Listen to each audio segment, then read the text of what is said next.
not need to attend the previous ones because each one on those 3 days been exactly the same. And we designed it this way because we wanted to make sure that we give each region of ROCS an opportunity to attend at the time that works for them. I'd like to thank you for joining today's webinar, but also at the outset, I want to thank you for making not only this time, but also, sorry, let me, sorry, I had to mute all to make sure that the here. So what I was saying is that I want to thank you not only for joining today, but also thank you for all those hundreds of projects that you are managers and deputies of. We appreciate and support that work.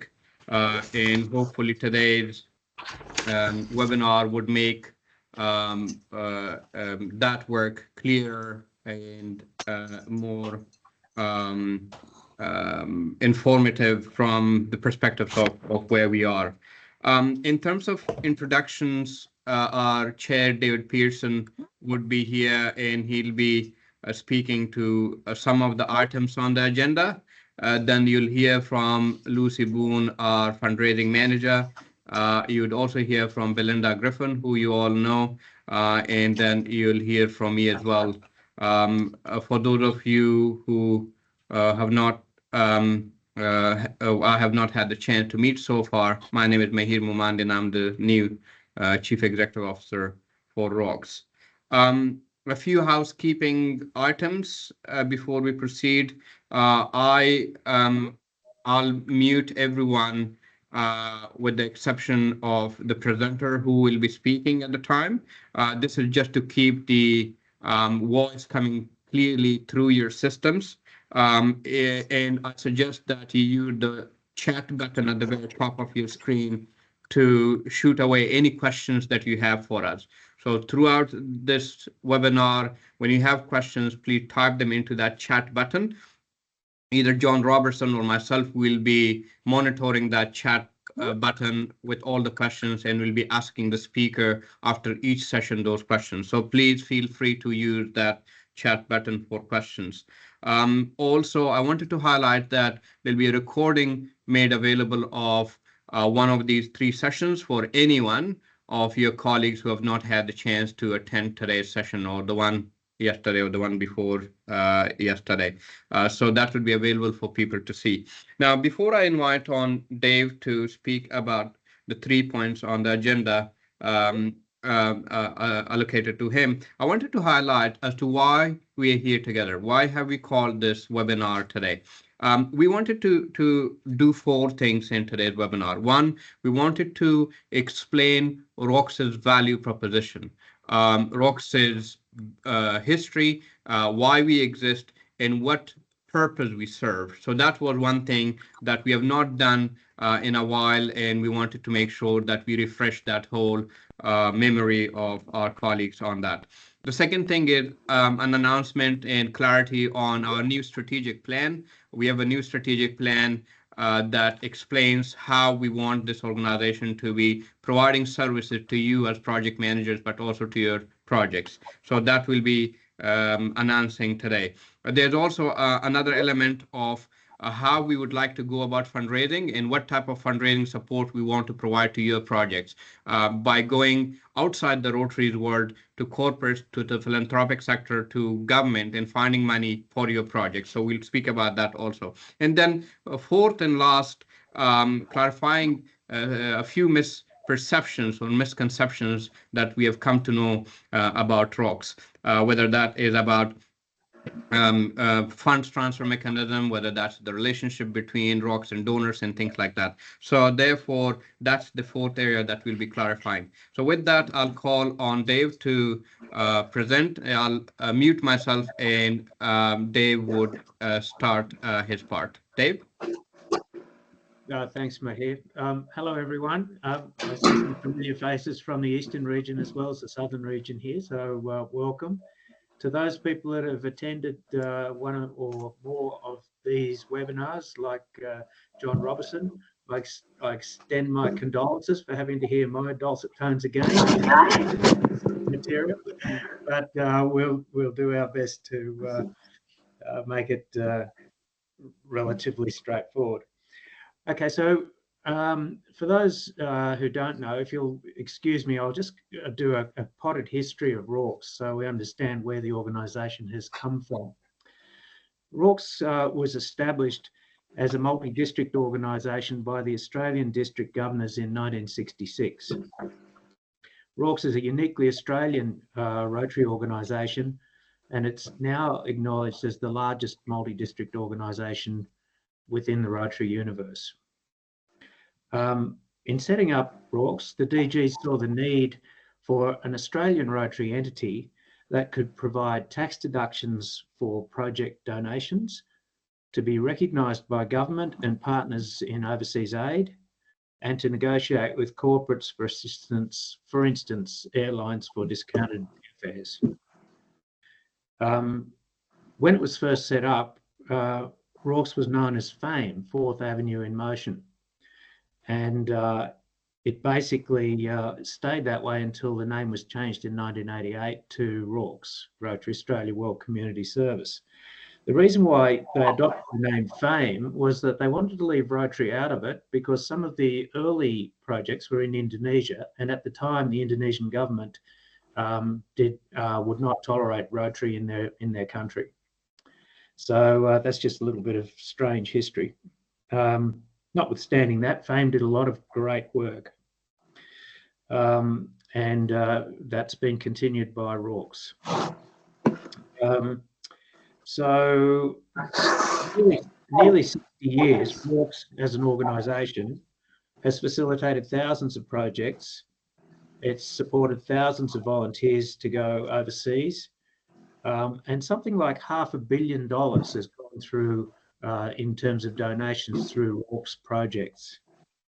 That's had the result of great impact overseas in something like 50 different countries, developing countries, and helped hundreds of thousands of people. So we can all be very proud of the wonderful record that RAWCS and all of our projects and all of our volunteers have created. So since 2012, Rotary Australia Benevolent Society, RAWCS, has also been facilitating projects in Australia. And that's been further enhanced by our establishing in 2018 the Rotary Australia Relief Fund. So those two things enable us to undertake projects of benevolent assistance into communities and people in need in Australia. And the Relief Fund helps us to raise funds by public appeals in a quick manner, and then to distribute those funds back down through either RABS or the Overseas Aid Fund, depending on where the need is. So RAWCS has been very active in fundraising, particularly over the last 6 years, as we've become aware of our ability to raise funds outside of Rotary for Rotary projects. And to date, we've raised something like a bit more than $45 million. See, I've done that before and it didn't make any difference. And that's gone mostly into. Sorry, Dave, I mistakenly muted you. Can you please unmute yourself? Can I suggest to the participants that please do not unmute yourself, because that way then we can focus on the speaker. Take care. All right, we're back on. Dave, sorry, 1 minute. I'll mute all again, and you please unmute yourself. Can I suggest to the participants that you please do not unmute yourself, otherwise we can't hear the presenter.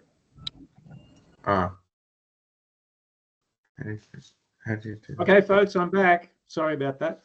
Okay, so I was just saying that particularly in the last 5 years, and probably since we first received a $1 million donation from philanthropist Dickens Pip Smith, we've become aware that we do have an ability within RAWCS to raise funds for Rotary projects from external sources. so that not every dollar has to be raised by Australian Rotarians for their projects. And to date, since that initial donation, it's been about 6 years now, we've raised more than $45 million for Rotary projects. I was saying a lot of that's gone into Australian compassionate projects through RAWCS, but it's also gone into Australian disaster relief and some overseas aid disaster relief. So, for instance, we raised funds for the flooding in Timor, both East Timor and West Timor, and also for the tsunami in Tonga. And those funds were dispersed directly through projects on the ground and also to fund container loads of materials that other projects wanted to deliver to those countries. So, yeah, some of that $45 million has benefited projects in overseas aid as well as domestic projects. So we've also established some pretty significant partnerships over the time as well. So we've got partnerships with all levels of the Australian government system. So, for instance, we had partnerships with the federal government that funded a lot of drought relief, something like $14 million in federal government grants. We've also had quite significant donations from pretty much all of the state governments. And obviously, projects work on the basis of the third tier of government in their local areas. But internationally, we've also forged some pretty significant partnerships. As you would know, RAWCS currently has 420 active projects and 4 national activities. Those national activities include Projects and Volunteers, obviously, Rotarians Against Malaria, RARE, Rotary Australia Repurposing Equipment, and our communications group. In RAM, which was established in 1995 and has been part of the RAWCS, as a national activity of RAWCS since 1998. RAM in Papua New Guinea was established 1997 by Ron Seddon through the Rotary Club of Port Moresby. And since then, the Global Fund to Fight AIDS, Tuberculosis and Malaria has been contributing to the malaria program in Papua New Guinea since 2003. And since 2009, pretty much $160 million has gone through RAM Papua New Guinea. And RAM Papua New Guinea now operates pretty much the entire malaria program in that country. So some of our partnerships can grow very big. In addition to that, we've got a couple of other partnerships that I'll just mention in passing. We have a partnership with a group that makes expandable housing pods, and we're hopeful that we can raise funds for that project so that we can stockpile these flat pack housing units and have them distributed through local Rotary clubs in disaster areas. So, for instance, in the northern rivers of New South Wales flood zones, something like 60 housing pods have been supplied through RAWCS projects, and we're hopeful to set up to have a standing supply of these things so they can be rapidly deployed in the future.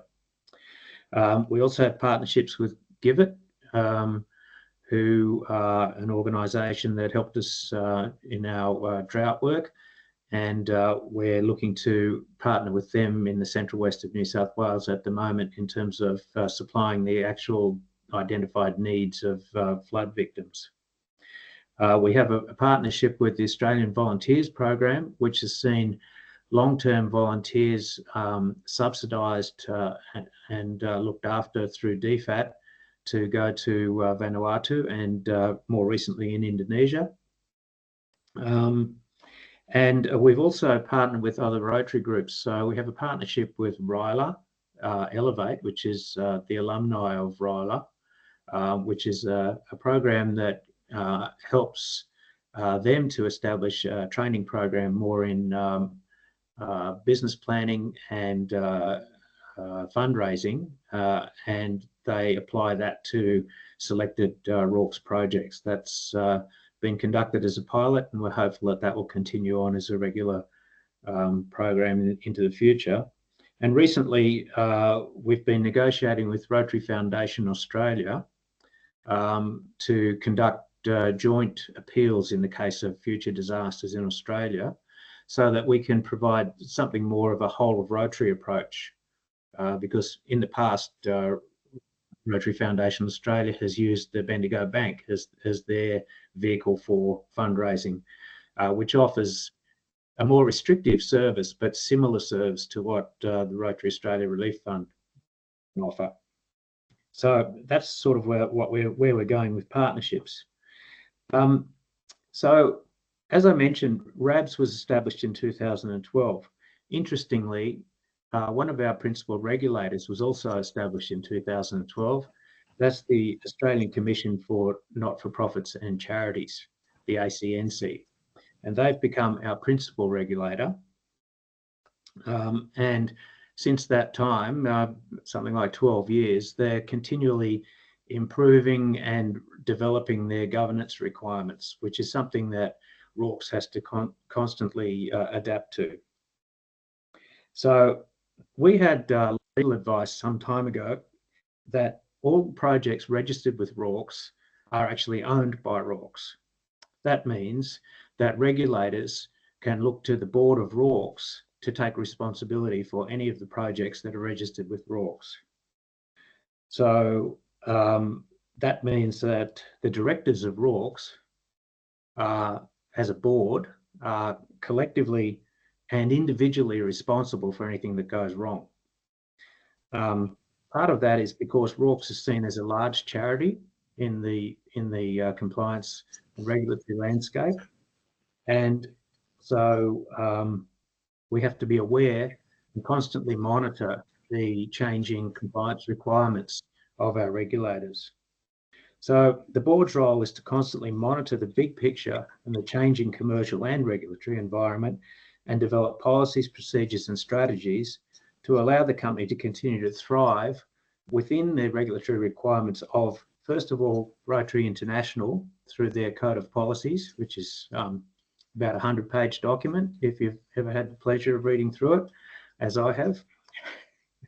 But also, more importantly, within the Australian contract text, we are beholden to the ACNC, as I just mentioned, also the Australian Tax Office, ASIC and DFAT.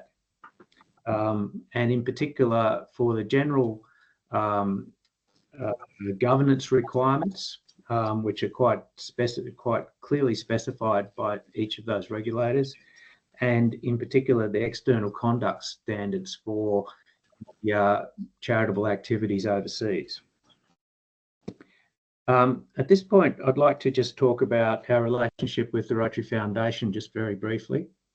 As you would all know, the Rotary Foundation is every Rotarian's international global charity.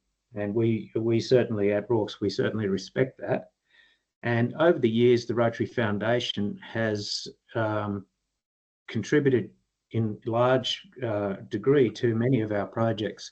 So many projects initially established as RAWCS projects have gone on to be recipients of global grants, matching grants, 3H grants, and all of the other grants that the Foundation has made available over the years. But some people would think that there is competition between RAWCS and the Rotary Foundation. Not true, I would say, because the closer I've looked into this, the more I realise that the value proposition that RAWCS offers and the value proposition to Rotarians that the Rotary Foundation offers are quite different. First of all, RAWCS is not a foundation, and we don't try to be a foundation. So a foundation is an organisation that accumulates funds and then remits either some of the funds or the interest of those funds. And that's certainly the case with the Rotary Foundation. They aim to build their capital base to $2.2 billion to fund all of the many wonderful things that they do around the world in Rotary. RAWCS, on the other hand, accepts donations specifically for projects. So we have a very clear line of sight. A Rotarian or any member of the public that's motivated to donate to a project can see a clear line of sight through the RAWCS process to the use of those funds in the project, which is not the case with the Rotary Foundation. So yes, we take our administration fee, which I'll explain further in the context of this webinar. But bear in mind that somebody that wants to donate to a specific project and does so through RAWCS is not the same person, or certainly not the same part of their wallet that is going to be donating to the Rotary Foundation. Two different things. Okay, so I'd like to now talk about what the actual value proposition for RAWCS is. And what I've done is I've distilled this down to 12 points. And these will be made available to those that would like to read them as well. But I'm just going to take you through those 12 points of what we as an organisation offer to our project managers and to our donors. So, as I said, RAWCS is the largest multi-district organisation in the Rotary world, and that's because what we've created is a very successful model.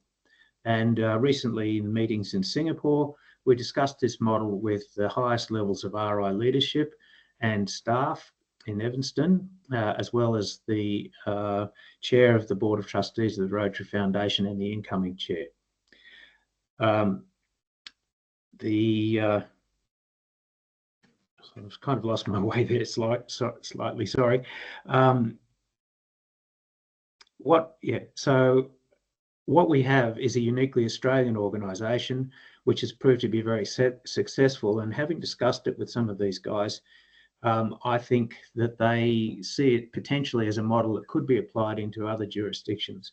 We don't have any evangelical notions about that, but we're prepared to assist if required, because we are very proud of the organisation that we've developed. So the value proposition, point one, we have a comparatively low administration fee on our donations.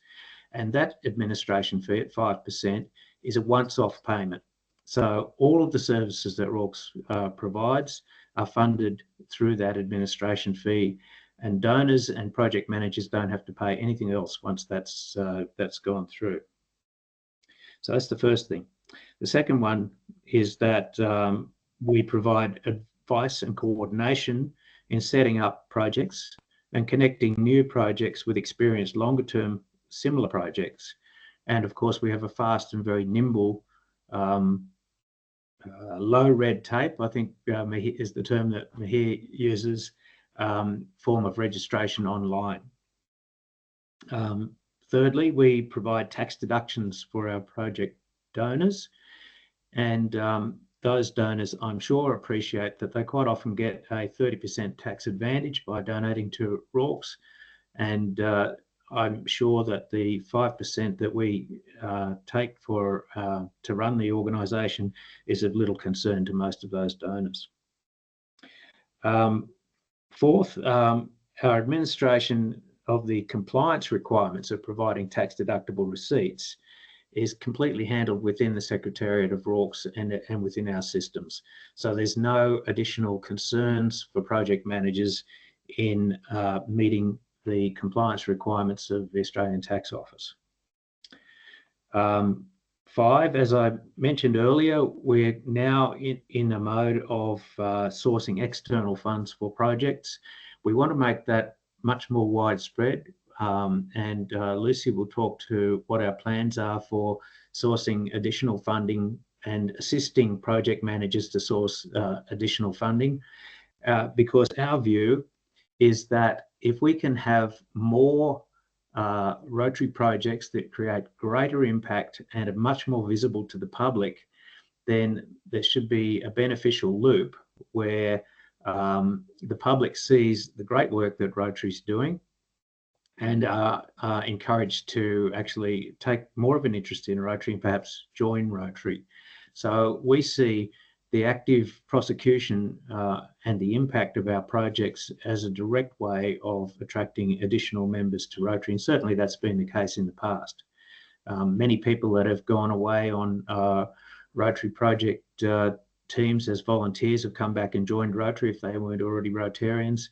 And we've also got plenty of examples of people that have joined Rotary because they had a wonderful project idea and they saw Rotary, and in particular RAWCS, as a way of actually creating that project and constructing it. So the sixth point of value that we provide is the instructional manuals for all of the aspects of projects and volunteers. Now, I want you to think about that. On our website, all of those manuals are published. They're available to the public, and they're very transparent, but they didn't get there instantaneously. Those project manuals and all of the information that's in them is on the result of a huge amount of volunteer work and experience in writing and producing and double checking against changing compliance all the time. So that is a significant value add to anybody that's undertaking projects through our organisation. So we provide comprehensive registration and insurance for volunteers, as you would know. And what you may not realise is that we also prepared to offer a safety net for volunteers. Recently, in the southern region, there was an example of a Rotary Club who sent young volunteers over to Vanuatu. The project was not registered with RAWCS, and the volunteers weren't registered with RAWCS, and they found themselves stranded in Vanuatu when the Vanuatu airline went belly up. Now, had they been part of a RAWCS project and registered with RAWCS, then RAWCS would have dug into its reserves to extract those volunteers and get them safely home. So that's what I mean by a safety net. RAWCS has now a substantial reserve, which we've built up largely through volunteer work. But we can now run the organisation for something like 18 months if all of our revenue suddenly stopped. Now, that there's very specific policies and rules around how we might use those reserves, but one of them would certainly be for looking after our volunteers. So the ninth point is that we provide a platform for project accounting and audit. So you have a very simple reporting, 6-monthly reporting regime, which we're looking to further improve and hopefully to extract a little bit more technical information about the projects so that we can do a better job of promoting them and hopefully increase donations to the projects. But as it stands, the audit that we have to undertake on behalf of the regulators every year is actually facilitated for each project by that online platform, which I believe works pretty well, and it's always open to improvement. The 10th point is that we facilitate prompt international funds transfers and we get excellent exchange rates for doing it. Now, you'll note that that point is number 10. It's not anywhere near the top of the value proposition, but it's a significant value add to our projects. And it's all paid for by that administration fee.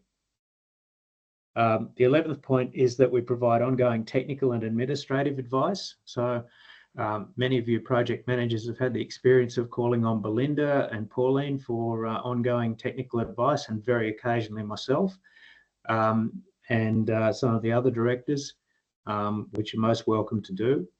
And so we offer ongoing support to projects in terms of their needs, whether they're technical or administrative. And the final point that I want to make is that RAWCS is Rotary. We are 100% quintessentially a Rotary organisation. We're recognised as a Rotary entity by Rotary International. We are a multi-district organisation. As I said, we are the largest multi-district organisation in the world, and we are Australian. So that's my value proposition drawn out to 12 different points. Thanks for your attention. Thanks, Dave, for doing that. I'll provide a quick summary of what you said, and then we'll go to the questions here. So what we heard from Dave was that RAWCS been in existence for the past 60 years. For those past 60 years, it has provided $500 million worth of funding to thousands of projects overseas, some in Australia as well, and literally hundreds of thousands of humans benefited from those. Today, there are about 420 active projects in 35 countries. 80% of those 420 projects are overseas, 20% or so are in Australia, and we are involved in all sorts of projects when it comes to areas of focus for Rotary, whether that is health, whether that is education, whether that is sanitation, so many other areas. But also, Dave did highlight that as a registered charity, actually a registered charity that's been in existence for so long, we are providing a whole value proposition, a whole set of value proposition, whether that is ensuring that projects are registered very, very quickly, so that when you want to do a project, that there is no red tape there, that it's registered very quickly, that you can actually fundraise for that, that you can actually implement that, or whether that is funds transfers internationally, whether that is taking care of all the due diligence and the compliance and reporting requirements with the regulators, whether that is providing tax deductible receipts to donors. All of that is taken care of by RAWCS. And we continue to provide more and more services, which you'll hear about in today's webinar. Now, Dave, I'll go to questions. One of the questions that I see here is that is RAWCS a registered charity? I thought that was very clear, but anyways, could you please answer that? Okay, I was just looking at the chats myself. So the question is, what's RAWCS status as a registered charity? Is that the question? Yeah. Is RAWCS a registered charity with the ACNC? Yes. So RAWCS is a registered charity with the ACNC, and also we have 3 charitable trust funds, which are also registered charities with the ACNC. So we have 4 registered charities, that being RAWCS as an organisation, the Rotary Australia Overseas Aid Fund, which is our longest standing charitable trust fund, Rotary Australia Benevolent Society, and Rotary Australia Relief Fund.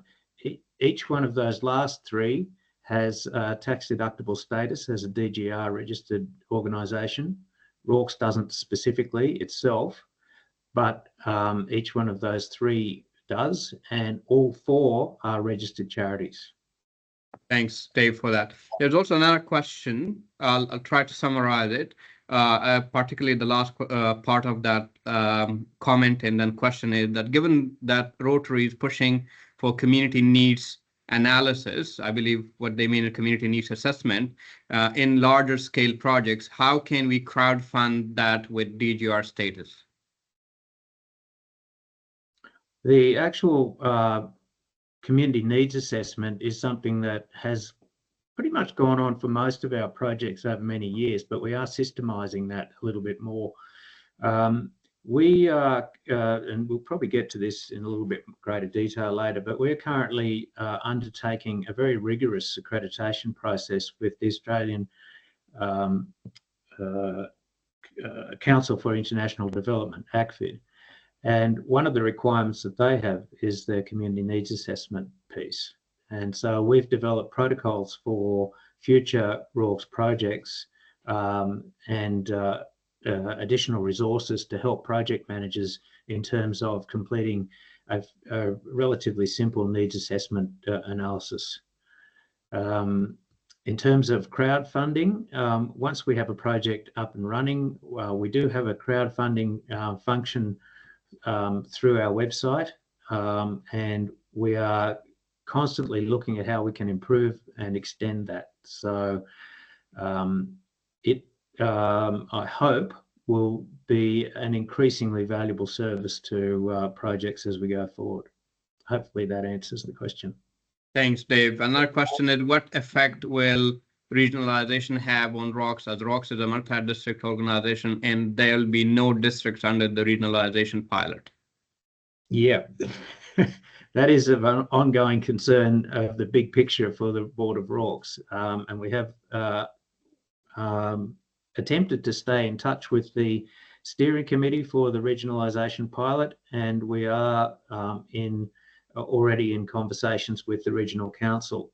In fact, we intend fairly soon to have a joint board meeting between the regional council and the Board of RAWCS, so that we can understand their needs better, and that they can understand our organisation and the fact that RAWCS as a Rotary entity has already achieved quite a few of the stated aims of the regional council, which includes a voice to the Australian government, which we currently undertake through a number of forums, and also significant fundraising, as I mentioned, $45 million plus already in the last 5 or 6 years. We have to be a little bit careful with the regional council because some of their members are relatively inexperienced, certainly to the extent that RAWCS as a 60-year Rotary entity is. And so we have to be a little bit careful of our intellectual property and be confident that in partnering with the regional council, that we do that in a way that doesn't damage anything in the way of the goodwill and facilities that RAWCS has already established. In terms of the districts, as you may be aware, the Rotary Foundation has the same concerns about the districts disappearing. And so districts will be maintained throughout the course of the pilot regionalisation. And so it gives us a bit of breathing space to work out what the best model, should the pilot be adopted full-time into the future, how RAWCS will react to that. There will probably be some reorganisation of our regions, and we may have to consider different membership, because currently the members of the company that limited by guarantee, that is RAWCS, in other words, our shareholders are the district governors. So if there's no district governors, then we don't have any shareholders. So that's another issue for the board to consider. But at this stage, our view is that there's no hurry. We need to be diligent in understanding exactly what the ramifications of all these things are, and how that will relate to the Rotary International Code of Policies with respect to multi-district organisations. So that's in hand by the board, but there's no great urgency. I think we've still got a couple of years to work this out and get it right. Thank you. Thanks, Dave. There is one more question that we will address once we come back, but now I'll call on my colleague Lucy Boone to present her presentation. Lucy. Hi, everyone. Thank you so much for joining us this evening. I mean, not this evening, this morning. It's really, really lovely to put some faces to some names, because I have been chatting with some of you already. As Mahir mentioned, my name is Lucy Boone, and I'm the new National Fundraising Manager here at RAWCS. So I thought I'd just begin by talking a little bit about what my role entails, particularly just in case there's been any sort of misinformation or potentially lack of clarity around what my role entails. And also just to sort of let you know about some of the support that I might be able to offer in the event that you would like to use me as a resource in your own fundraising efforts, because I am very aware that project managers have very, very successfully managed to raise funds for your own projects, and I certainly am here to support you in that rather than hinder or get in the way. So essentially, my role has sort of been designed with 3 things in mind. The first is diversifying our revenue streams, particularly looking at ways which we can get be awarded funds that are not from Rotarian sources. So, for example, that could be through government grants, it could be through corporate funding. It could also be through major philanthropic gifts, either ones to specific projects or gifts that are untethered, that can potentially be used as matched funding for your own fundraising efforts, both in Australia and abroad. And essentially this sort of the logic behind this is obviously that that we want to be able to provide additional funds to project managers so that the onus is not always on the project manager to raise every single cent that is required to go into your projects. And as I appreciate that it is fundraising can be an incredibly onerous process. So part of it is going to be, again, trying to source new funds, both for projects and as untethered funding. The second part of my role is actually supporting project managers. And so this could be as simple as a chat to discuss a new fundraising campaign or initiative that you might be running to sort of brainstorm strategies and ideas. It could be me actively fundraising for you, either by going out and meeting prospective donors or facilitating introductions with people who I've met on my end that might be good fits for donors for your projects. And I'm also more than happy to provide support in the terms of resources, such as grant writing resources, tips and tricks for how you might be able to successfully secure either corporate community grants or grants from trusts and foundations.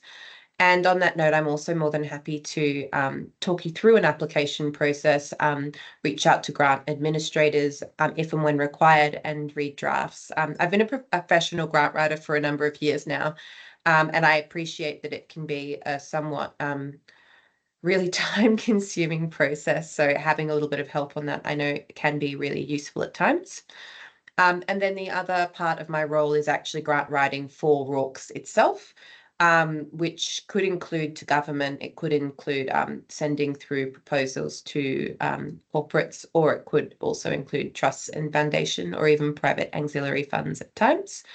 So essentially that's sort of like a broad overview of the sort of three main elements of my role.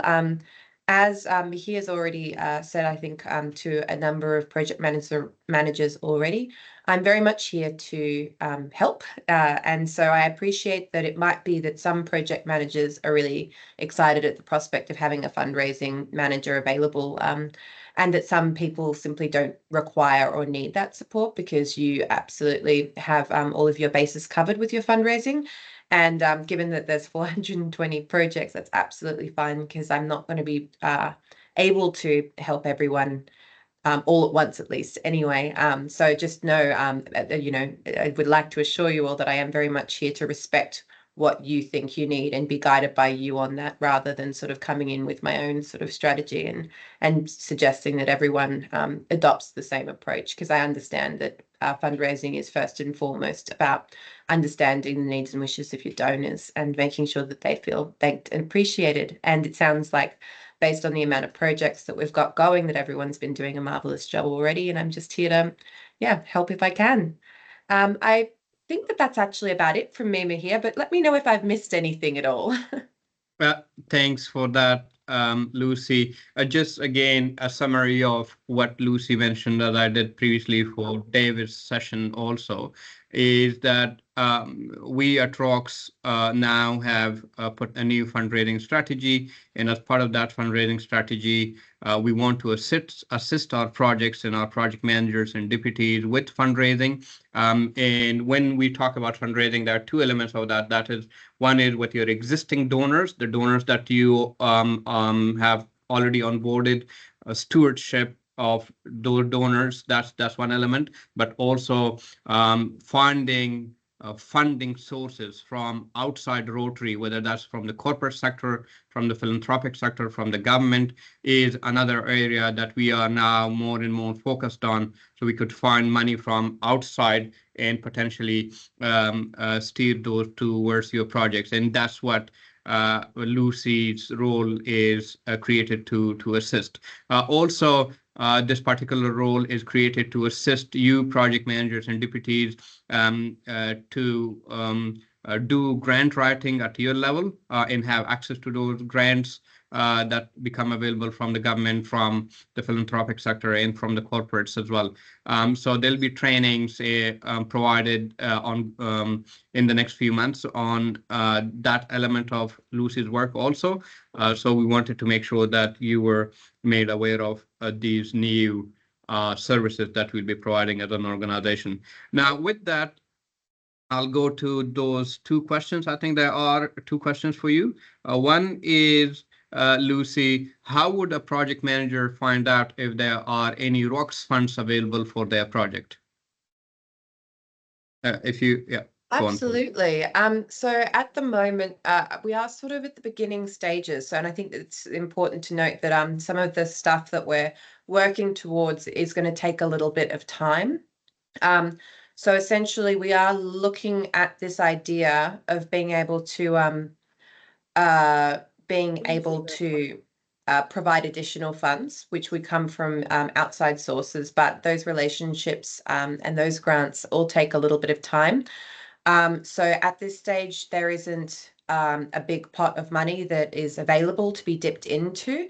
But that being said, if I do find, which I have on occasions in my time here already, if I do find speak to a specific donor or a club who has some money and they're looking for a cause, and I think that there's an alignment between that and the project that you're doing, I'll be sure to get in touch, because I certainly wouldn't let any of those sorts of opportunities slip through the wayside. And I'm slowly getting sort of a better grasp on all of these amazing initiatives.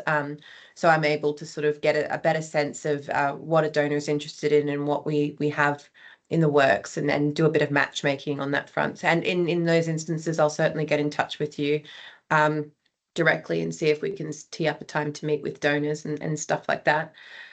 So yes, you'll definitely be informed if there's some money that I can find for your project. Thanks, Lucy. There's another question. I'm not sure if I would be reading this properly or understanding this properly. The question is, could alternate or untethered funding support meeting overseas admin costs? Yep, I can address that one too. Yeah.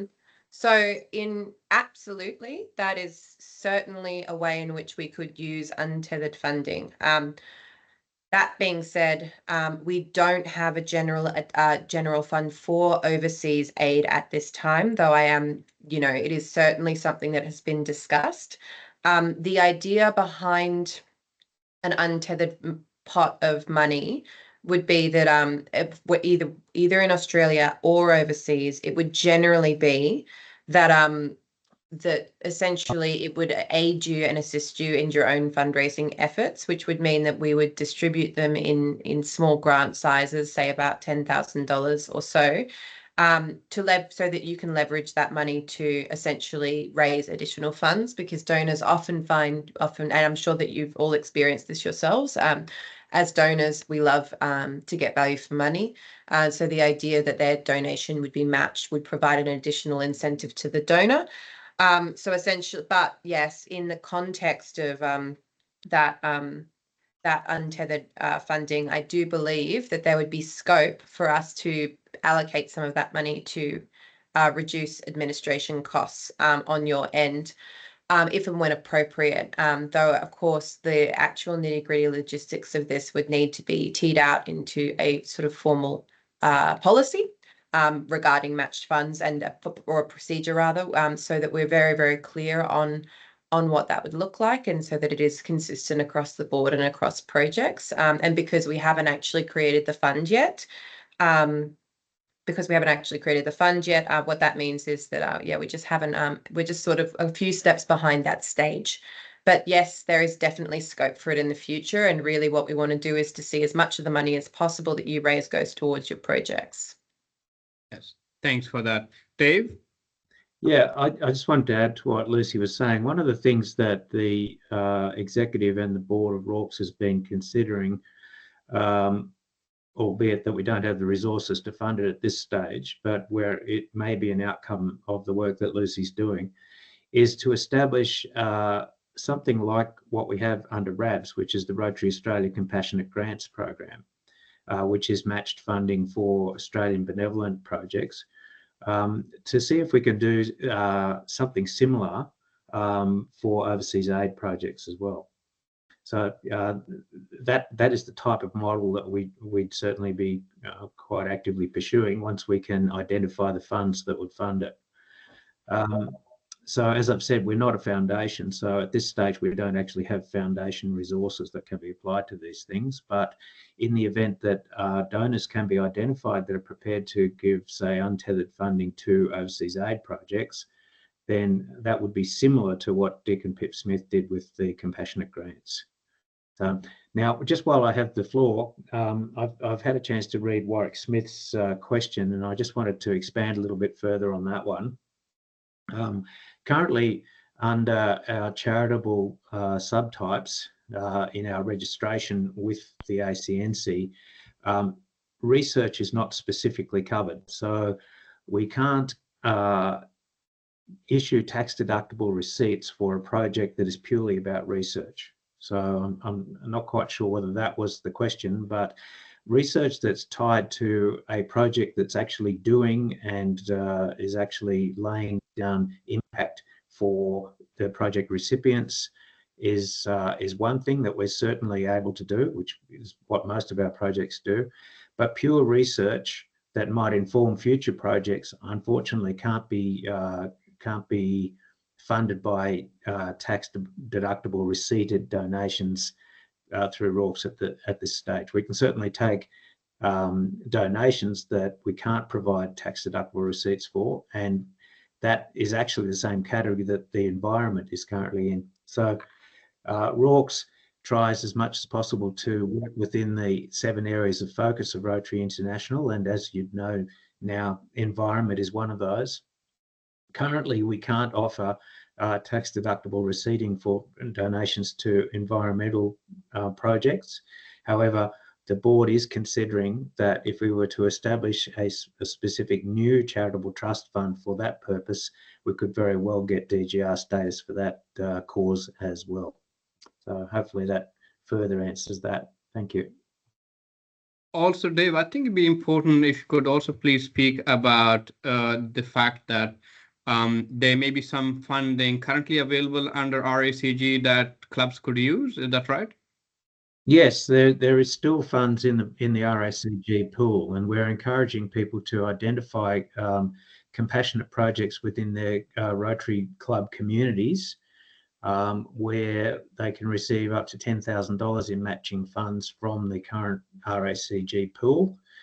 And that is for projects that help individuals or families in their local communities. And the matched funds can come from community resources, provided that they're channeled through the Rotary Club and into the project. So that's how that works. It's been a very successful program since we got the $2 million worth of philanthropic donations from the Smiths. We've converted that into around about $6 million in delivered aid. So it's been a very successful model. And one of the principal aims in our fundraising is to replenish that fund so we could continue to offer that great service to Rotary clubs. Dave, how did you turn that $1 into $3 or $2 million into $6 million?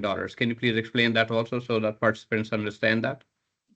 Yeah, but that's because many active and brilliant Rotary clubs go way beyond the matching requirements. So in one case, the most extreme case of that, I guess, is a Rotary Club in Narrabri had a drought project, which was initially funded as an RACG grant of, so that was $30,000, $15,000 from the Rotary Club and $15,000 from the then RACG pool. But they went on to add additional fundraising that took the total project up to close to $1 million. Including some government funding. So the RACG grant, the Rotary Australia Compassionate Grant, is just the start of many projects. Rotary clubs being Rotary clubs, they just keep working on it, and the project grows beyond the original seed grant. Thanks for that. John Robertson?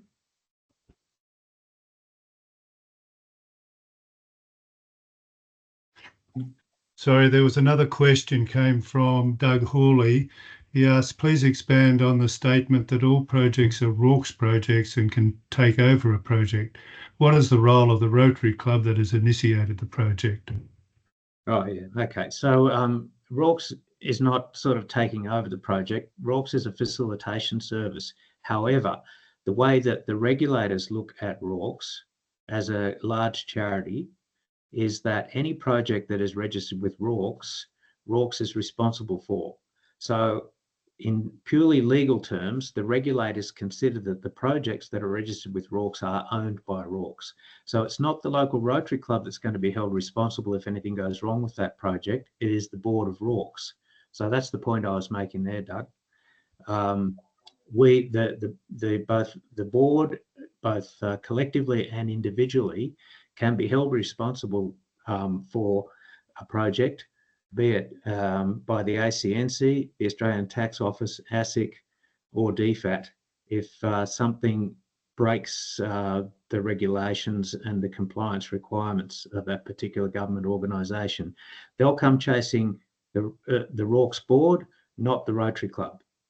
So that informs what we as an organisation need to do in terms of maintaining clear policies and compliant policies and ensuring that we give the best possible service to clubs that enable them to have their projects remain in compliance with the government's regulations and requirements. Hopefully that explains that. Thanks, Dave, for that. Now, before I proceed to the next part, where I'll be speaking about some of the misperceptions or misconceptions about RAWCS and address them, I wanted to highlight to what I said at the very outset, which is that we have now developed a new strategic plan for RAWCS, which would set the organization for success for the coming 60 years, building on the past 60 years of our history. And there are 4 elements of the strategic plan. One of those elements one of those pillars is renewing the organization. And what we mean by renewing that organization is that throughout the past 60 years, Rotarians, some of you who've been involved in this, have given hundreds and thousands of hours of their time to build what RAWCS is today, to build its system, to build the sophisticated organization it is today, and to build the policies and also compliance and all those for projects. So we are now looking into that, and we are saying, okay, how we can actually sit this organization in a way with the contemporary world's expectations of a not-for-profit organization of this magnitude and size. So that's one of the strategic pillars of our strategic plan. The second one is that we are seeing that membership of Rotary in Australia has been unfortunately an issue in the past, immediate past, but also in the past 10 years or so. And there is work that's done by other organizations, sister organizations, I call them, to address that issue of membership. But it does not mean that we can just rely on funding coming from within the Rotary. And therefore, we are now looking outside Rotary, in addition to Rotary, to find money, as I said earlier, in the corporate sector, in the philanthropic sector, in government, to find that money and bring it to your projects and to support your projects so you can deliver on the great work that you're doing. So that's the second pillar of our strategic plan. The third one is a realization that as RAWCS, we want to connect to our core. And when we say connect to our core, that is you, the project managers, that is within the organization. This is quite a large organization of hundreds of volunteers and 420 projects, but also to connect with external world through our communications. And therefore, now we have a communication strategy that actually dictates as to how we want to engage within the organization, but also outside the organization. And that's where you'll hear in the next 10-20 minutes from Belinda also, that we need your assistance in the form of photos and videos of your project, the great work that you're doing, so we can actually put that out to the world for the world to see the work that you're doing with your projects. So we, as a result of that, we have developed that awareness campaign or comms campaign for the organization. And the fourth and last element of that strategic plan is that we want to bring continuous improvements and make it simpler for you to manage your projects. And that is in the form of whether you register the projects. I mean, right now also, you know that it is record time that you can just get there on the website and register your project very, very quickly without any red tape. You do not need to wait weeks and months for that. You do not need to wait for your money to get to your project, whether that's overseas or within Australia, for a long time. And there's a clear sight of line, as Dave said, that the minute there's money coming to your project, you can actually see how much money has come, and that money is available for you. You don't need to wait for years to get that money back to your project. So therefore, we are bringing in more efficiencies into the project management side of our work as part of this new strategy. Now, with that having clarified, there are two misperceptions that we have come across that we have heard about that I wanted to highlight. One was kind of like mentioned previously by Dave and somewhat by Lucy also, and that is that sometimes there's a feeling that we are a money transfer mechanism. I want to highlight that we are a registered charity in Australia. We've been in existence for 60 years. We are considered by the Australian government as one of the large charities. So therefore, we are not simply a money transfer mechanism. Yes, when you get your money, let's say in your project in Nepal or in Uganda, wherever the project may be, yes, that is one of the 12 value propositions that Dave spoke about. So therefore, we cannot be compared with wiring, money transfer, kind of like companies, that type of thing. We are not a Western Union of the world, that company that sends money. We are a registered charity. We are responsible for each one of these projects. So that's one thing that I wanted to clarify very, very clearly. And the second point that we have come to understand is that's the relationship between RAWCS and the donors to your projects. We respect, we understand, and we support the idea that these donors are the donor that you have found for your projects. Oftentimes you have personal relationships with them. So our job is to respect that and to support that. And if and when that is needed, we're here to do that donor stewardship, because in any fundraising strategy, it's very important to make sure that your existing donors are happy, that they are communicated to, that they are updated on the project progress and all that, rather than bringing new ones. Of course, we'll be bringing and aiming to bring new ones, but it's important to keep the existing ones happy also. And the very fact that RAWCS is providing tax-deductible receipts to those donors, there is a legal in a formal relationship between RAWCS as the organization and those donors. So therefore, that's very important to highlight here, that when we are reaching to them, we want to engage with you first and get your input as to how you want that engagement to look like. Some cases you may be saying, no, you are doing that engagement already and that's sufficient. In other cases, we have heard from other project managers who really, really support and are happy that we are now able to engage with their donors and also provide updates on the work and all that. So I wanted to clarify that the government, the regulators who have given us licenses to operate, they see us as legally responsible for each and every one of these 420 projects. When there's great work happening in that, RAWCS as an organization gets kudos, but of course we know that those kudos are because of you, because of the work that you're doing, right? But because government has given RAWCS the license to operate those projects, RAWCS is considered to be kind of like getting that kudos. But also, if there is something, God forbid, that goes wrong with those projects, RAWCS as an organization is held accountable and responsible before the eyes of the regulators. So therefore, there is that formal relationship that needs to be understood in here. But nevertheless, we are here to provide you, the project managers and the deputies, support. We are a support providing organization. Belinda, Pauline, Lucy, myself, Dave, we are all here. We are all accessible. We are a phone away. We are an email away. Whenever you have feedback to give to us, or whenever you have suggestions, please do reach to us and give us that feedback so we can actually fine-tune the delivery of services of this organization to make sure that your projects are more and more successful. So those are the 2 points that I wanted to highlight, but also I'll call on Dave to speak about the rationale behind us charging an administration fee and how much it actually costs us to run this organization. Dave? Yeah, okay, thanks, Mahir. Okay, so the RAWCS administration fee is currently 5%.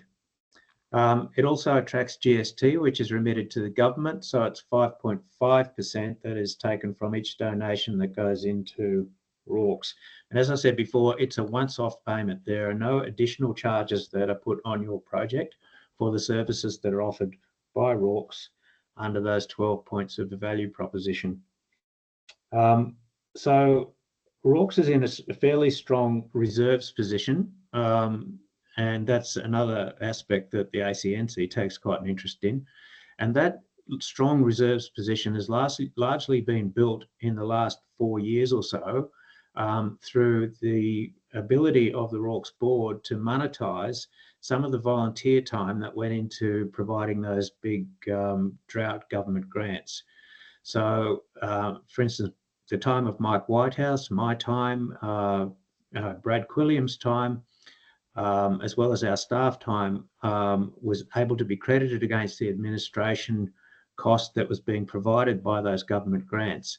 And so that enabled that volunteer time to be converted into actual funds in our reserves. So as I think I mentioned earlier, currently, if all revenue was to stop to RAWCS, we could continue to operate for around about 18 months. That's what the reserves actually indicates. But there's quite a strong policy as to how those reserves could be accessed if required. Anyway, what we're seeing, part of the big picture that the board looks at is that there's falling membership right across the zone. That's why the regionalisation pilot is currently being activated. And that's basically leading to a falling number of project registrations and falling donations. And so the initiatives, these strategic initiatives that we've taken include a well thought out fundraising plan and a well thought out communications plan. And some of those, the aspects of those plans are the fundraising that Lucy and Mahir have talked to, and things like the ACFID and DFAT accreditations. So that 5% that we charge on administration is one of, if not the lowest administration fee charged by charities. It's a myth, unfortunately, that we've had to deal with over the years, that every dollar donated through Rotary goes to the project. That has never been the case. It's certainly not been the case through the Rotary Foundation, and it's certainly never been the case at even club level, because there are always project expenses. And yes, they may be covered by individual donations out of the back pockets of Rotarians, or they might be covered by huge amounts of Rotary volunteerism. And that's certainly been the case in building RAWCS to the organisation it is at the moment, and continues to be the case. But currently, the organisation of philanthropic groups, Philanthropy Australia, their report indicates that charities in Australia should be charging in the order of 15 to 30% administration. That's what they think is the benchmark. Now, our 5% is way below that. It's also way below the 9% that the Australian Rotary Foundation says that it charges. And what I'd like to say to you is that that is not actually sufficient to cover our administration charge. Our administration costs. Currently, RAWCS administration is running at about 9% of our revenue. That means that each project is being subsidised in terms of administration from two sources. One of them is interest, and we do actually have some funds on term deposits. We don't actually invest other than in term deposits, and that's because, as I've said, we're not a foundation. The only reason those funds are available is because not every project uses the funds that are donated to their project immediately.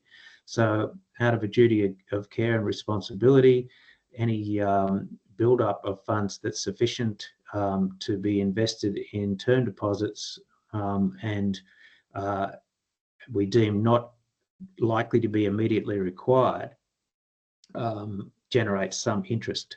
The interest goes back into subsidising the administration costs for the organisation.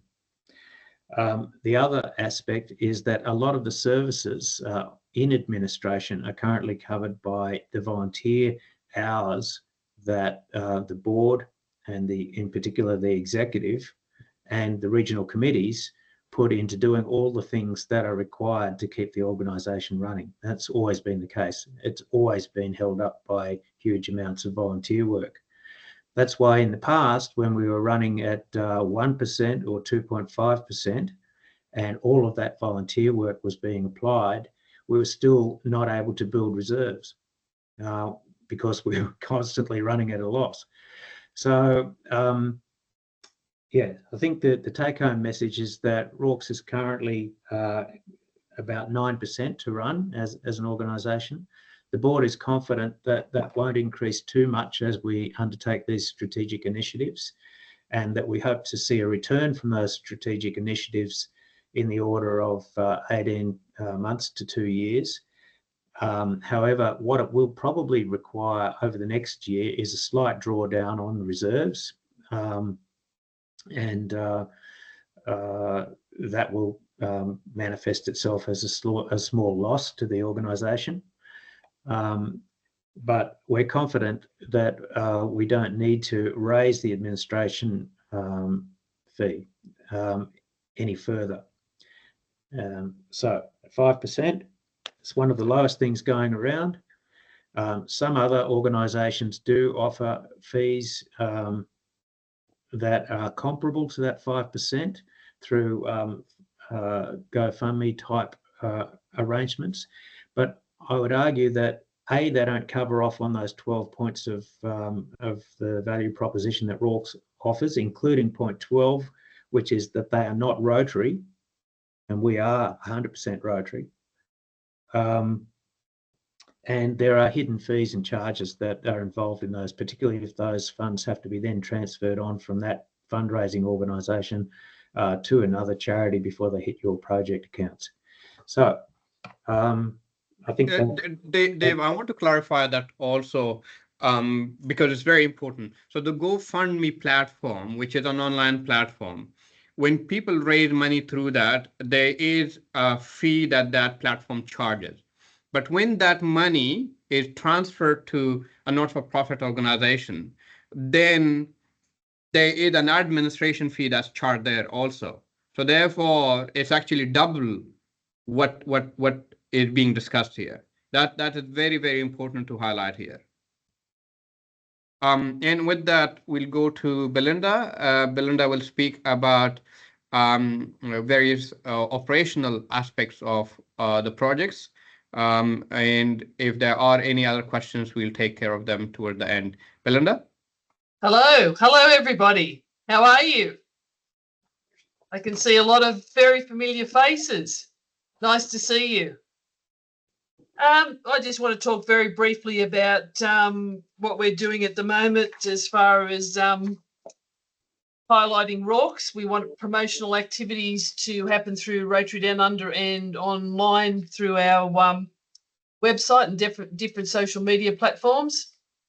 So I would really love it if you could send me in some great success stories, one-pagers,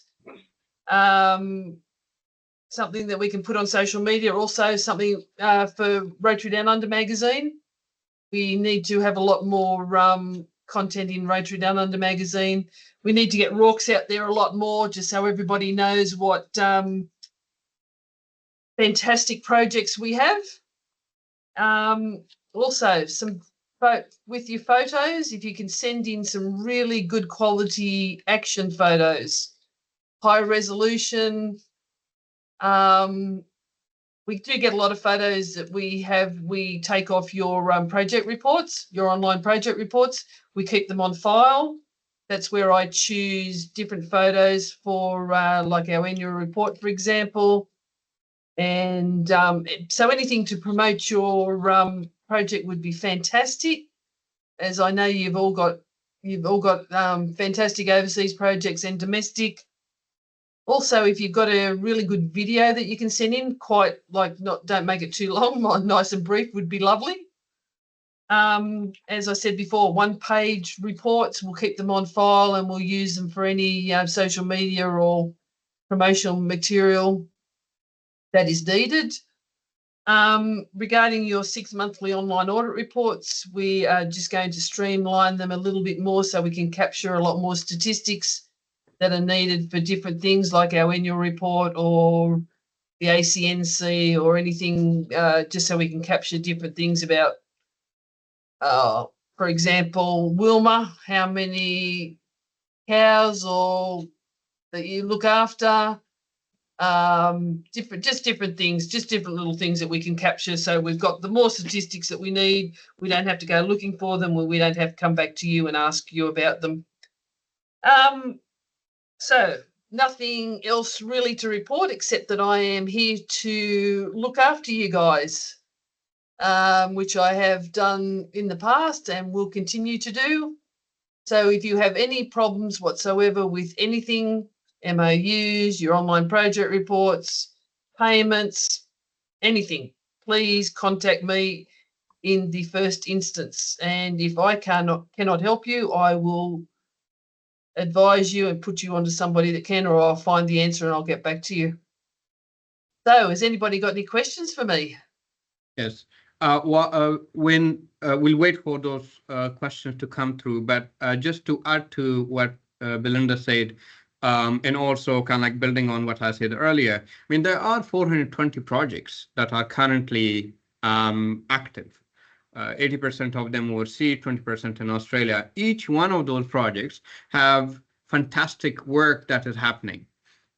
If we are able to capture that work through photos, through short videos, and those videos and photos come to us, and we are able to put them on social media and also on other kind of like platforms to make Australia aware of those, that would be so great in so many ways. One, that would potentially create awareness about these projects and potentially lead to finding new donors from other sources outside your existing donor base. That's one thing. The second thing is to highlight the work that this organization has been doing, to highlight the work that you've been doing.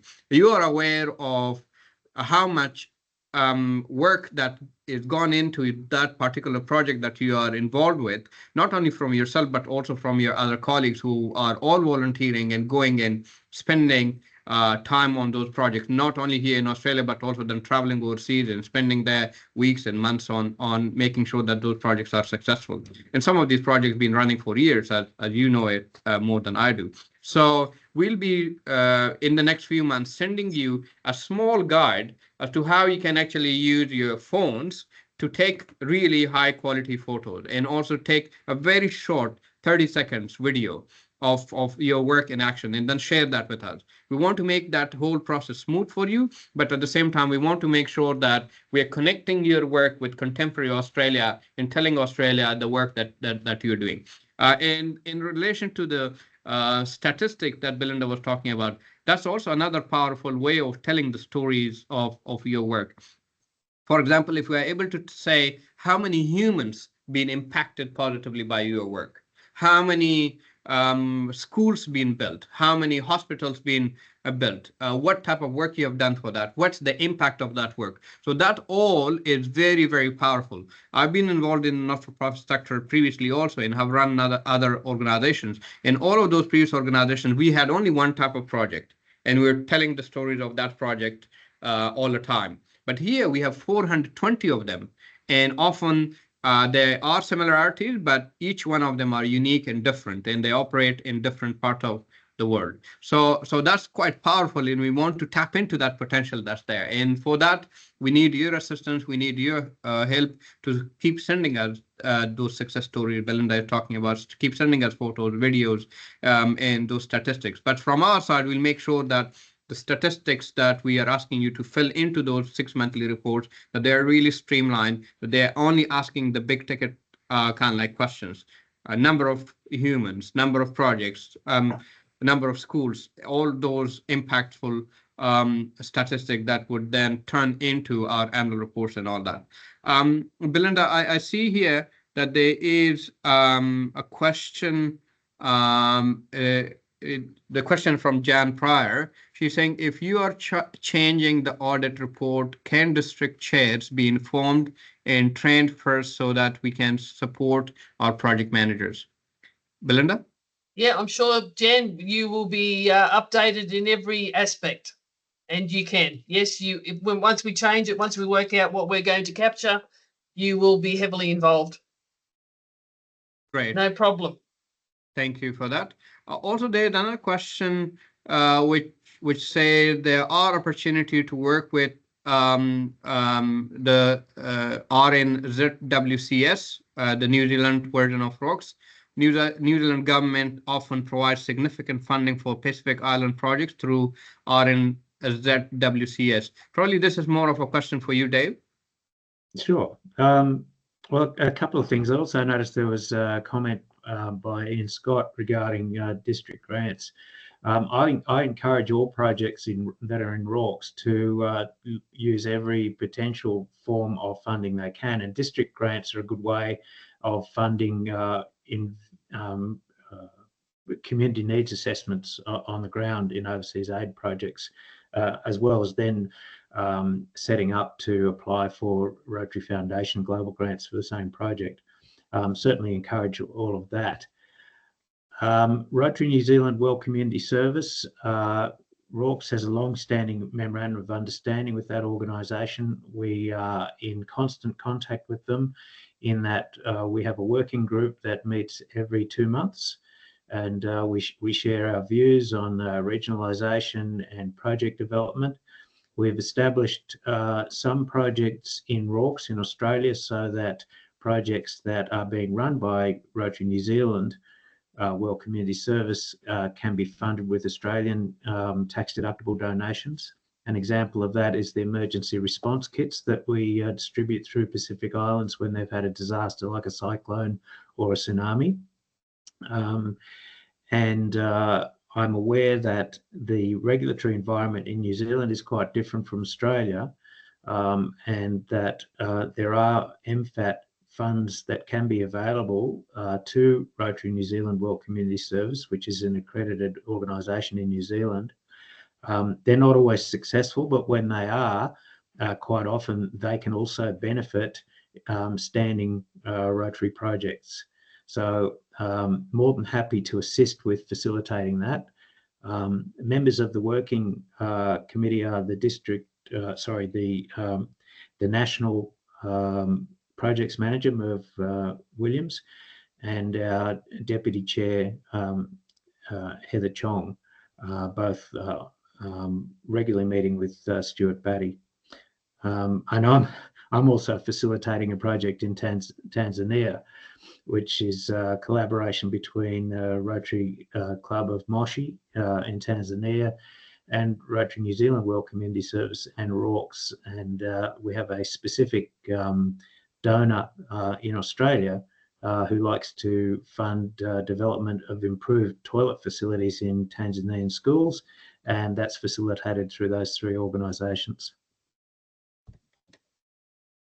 Thanks for that, Dave. Also, Ian was saying that he's on the regionalization steering committee, I believe he was saying, and he wanted to say that I'll read his comment here. So just give me 1 second. Yes, he wanted to make very clear that districts do not disappear under regionalization. The roles and responsibilities will change, but district governors remain. So I promise that I'll announce that. He's not here to speak about that himself, but I just wanted to make sure that I deliver on that promise. Are there any other last questions? Okay. From Jenny, will RAWCS be engaging the TRF cadres in future? Certainly. The Foundation cadre, we're very much aware of them. I met with the deputy chair of the cadre group while I was in Singapore. Jenny Kerrison is a cadre for maternal health and childbirth. We're very much aware of the cadre group, and they offer advice for instance, to RAM. And we are currently preparing a project of scale concept note to put into the mix with the Rotary Foundation for malaria work in Papua New Guinea, and where that will be assessed by a specific group of the cadre, but we're also getting assistance and feedback from them. So yes, very much aware of their service to Rotary. Yes. There's also a comment from Warwick who I'll read out. Regrettably, Rotarians seem to always be too busy doing things to document the impact, outputs, and outcomes of projects. As soon as it is implemented, they are on to the next challenge. We fail to understand that the narrative is crucial to storytelling to engage others now and in the future. We need user-friendly devices to measure work done, not just effort expended on projects in tangible terms such as people engaged and served and results delivered, as well as the value in volunteer hours invested. Mm-hmm. Absolutely agree. Yes. Also, Lucy is saying, please provide Jenny Sheridan's contact info, internal health cadre. I do not understand the context to that, but whoever that question is directed to, I hope that they have heard me. Any last questions? Okay. With all the discussions and the focus on Norwest being the hub of communication, I was wondering that will the role of RAWCS district chairs, what the role of the RAWCS district chairs will be? Will these positions be revised? Dave? I'm sorry, I was focused on Lucy Hopgood-Brown's question. Could you run that one by me again? I'm going to. Yes. So I'll with write- all I'll these write that to discussions, and the focus on Norwest, as in RAWCS's office here, being the hub of communication, I was wondering what will the role of RAWCS district chairs be? Will these positions be revised? Look, they may be in the medium term revised as we see how the regionalisation plays out. But at this stage, our structure is that we have the board, and the board of RAWCS covers the managers of each of our national activities, as well as our G-train of members and the executive. At the regional level, each of the regional committees also covers off the same areas of focus. So we have the national activities represented. And what I'd really like is that in each district, we still have a district RAWCS committee, which also has members that are interested in the same things, the national activities of RAWCS. I don't see any change to that at the moment, and I'd encourage all those people working in their districts to play an active role in their regional RAWCS committee as well. Dave, I would also like to add to that. So by us holding this webinar, it in no way is meant to replace the great work that the RAWCS district chairs are doing. So I want to make that super clear, that these webinars or this communication that we are doing, they do not replace any of that role. We actually want to make sure that those roles are more and more strengthened, and that there is more engagement at the RAWCS district chair levels with the projects and with the Rotarians in each of those districts. So that by no way replaces that very fundamental and important role. Also, Warwick wanted to highlight that on the admin fee, surely the messaging should be that the DGR status you get 91 to 95% of money you would not otherwise have at all, rather than focusing on the 5 to 9% governance compliance fee. So that's what Warwick emphasized on a few times. Thanks for highlighting that again, Warwick. Also, yes, there is a question in relation to Jenny Sheridan. Someone has provided Jenny's contact details. So I think with that, we would close at sharp 12 o'clock here in Sydney. I want to take this opportunity to thank you again for giving 90 minutes of your day to us today. There'll be more of this communication webinar happening. Again, not at the expense or replacing any other role that currently exists. It actually needs to strengthen those relationships also. And also, there'll be trainings on fundraising and all that we'll be organizing, which we'll be getting in touch with you. Thank you for your attendance today. The recording of today's webinar will be made available to all those who have not had the chance to attend today or had not attended this session in full. So we'll share that via the same email that we provided previously. There'll be a link. We'll also provide to you 2 other documents in addition to the link. One will be a 12-point value proposition document that they've been speaking about, so you actually can read it for yourself. But what are those 12 value propositions that we provide? But also there'll be another more of a text document that explains who we are as an organization, what type of services we provide to you, and how you can get in touch with us. With that, we'll leave you. Thanks, and you have a lovely afternoon. Thank you, everyone. Thank you. Bye. Thanks. Bye for now. Bye. Right.